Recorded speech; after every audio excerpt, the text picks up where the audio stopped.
पत्नी किसकी, विक्रम और बेताल की छठवीं कहानी। असली व कौन, कथा का सही उत्तर जानकर बेताल फिर से शिशुपाल पर जाकर लटक गए। राजा विक्रमादित्य ने पुनः उस शिशुपाल से बेताल को उतारा और मौन भाव से उसे कंधे पर डालकर अपने कर्तव्य की ओर चल पड़ा। मार्ग में फिर बेताल ने मौन भंग करके कहा, राजन तुम वीर हो, बुद्धिमान हो, इसलिए मेरे प्रिय हो। अतः मैं तुम्हें एक मनोरंजक कथा सुनाता हूँ। इससे तुम्हारा ज्ञानवर्धक तो होगा ही, रास्ते के भय से तुम्हें मुक्ति मिलेगी। बेताल ने कथा आरंभ की। शोभावती नामक एक नगरी में एक राजा राज्य करता था। उसका नाम था यश हेतु। राज्य की उस राजधानी में देवी गौरी का एक उत्तम मंदिर था।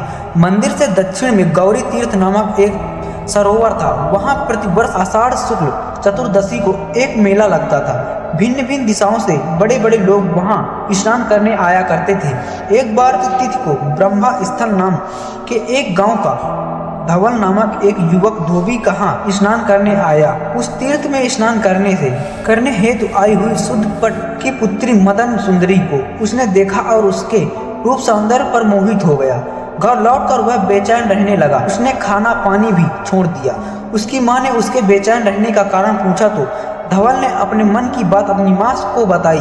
उसकी माँ ने अपने पति को जाकर सारी बातें बताई तो उसके पिता ने कहा, बेटा जिसके मिलने में कोई कठिनाई नहीं है उसके लिए तुम इस प्रकार शोक क्यों कर रहे हो। मेरे मांगने पर शुद्ध पट तुमको अपनी कन्या दे देगा, क्योंकि कुल में, धन में और कर्म में हम उसके समान ही हैं। मैं उसे जानता हूँ, वह भी मुझे जानता है, इसलिए यह कार्य मेरे लिए दुश्चर नहीं है।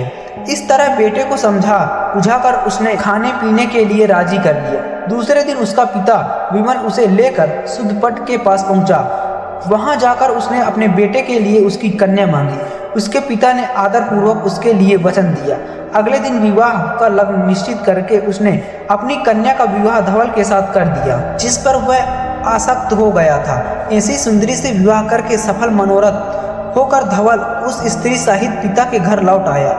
उन दोनों को सुखपूर्वक रहते हुए जब कुछ समय बीत गया तब धवल का साला अर्थात मदन सुंदरी का भाई वहां आया। सभी संबंधियों ने उसका आदर सत्कार किया। बहन ने गले लगकर उसका अभिवादन किया। फिर कुशलता पूर्वक तत्पश्चात कुछ देर बाद विश्राम कर लेने के बाद उसके भाई ने उन लोगों से कहा, पिताजी मुझे मदन सुंदरी और मेरे बहनोई को निमंत्रित करने के लिए यहाँ भेजा गया है, क्योंकि वहाँ देवी पूजन का उत्साह है। सभी संबंधियों ने उसकी बातें मान ली और उस दिनों उचित भोजन पान के द्वारा उसका उचित स्वागत सत्कार किया गया। सरोवर होने पर धवल ने अपनी पत्नी सहित अपने साले के साथ ससुराल के लिए प्रस्थान किया।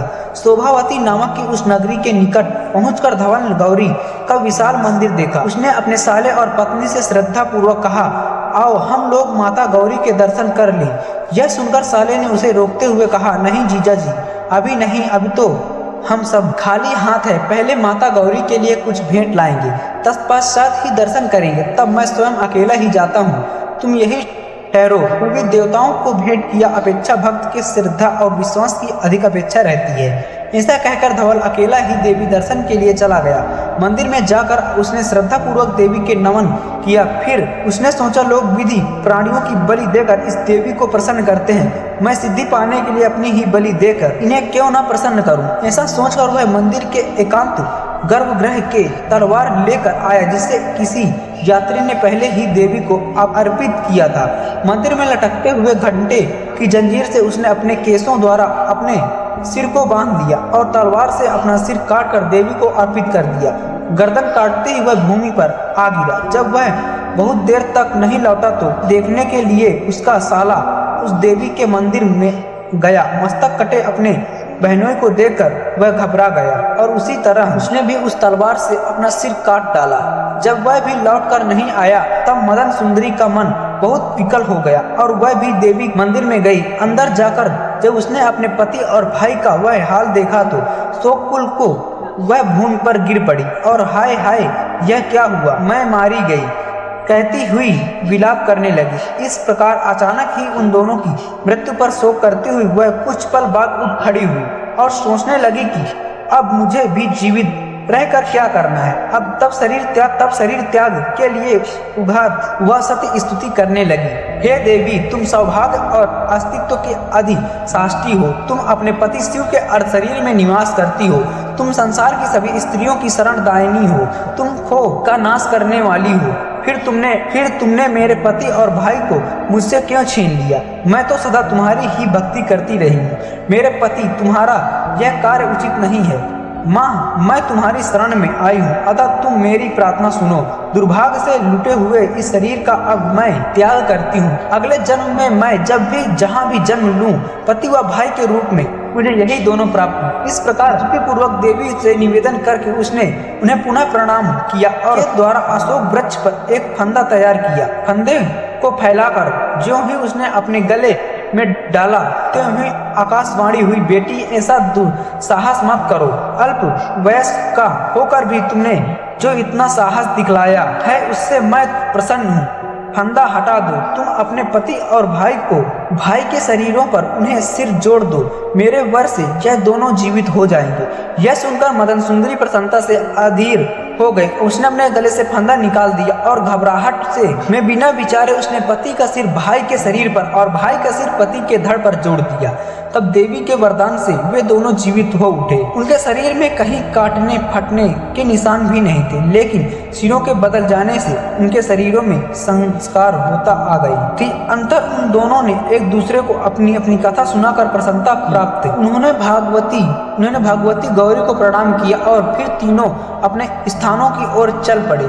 राह में जाती हुई मदन सुंदरी ने देखा कि उसने उनके सिरों को अदला बदली कर दी है। तब वह घबरा गई और समझ न सकी कि उससे क्या करना चाहिए। इतनी कथा सुनकर बेताल ने राजा विक्रम से पूछा, राजन, अब तुम यह बताओ, शरीरों के इस प्रकार मिल जाने पर उसका पति कौन हुआ? जानते हुए भी यदि तुम न बतलाओगे तो तुम पर पहले कहाँ वह साफ पड़ेगा।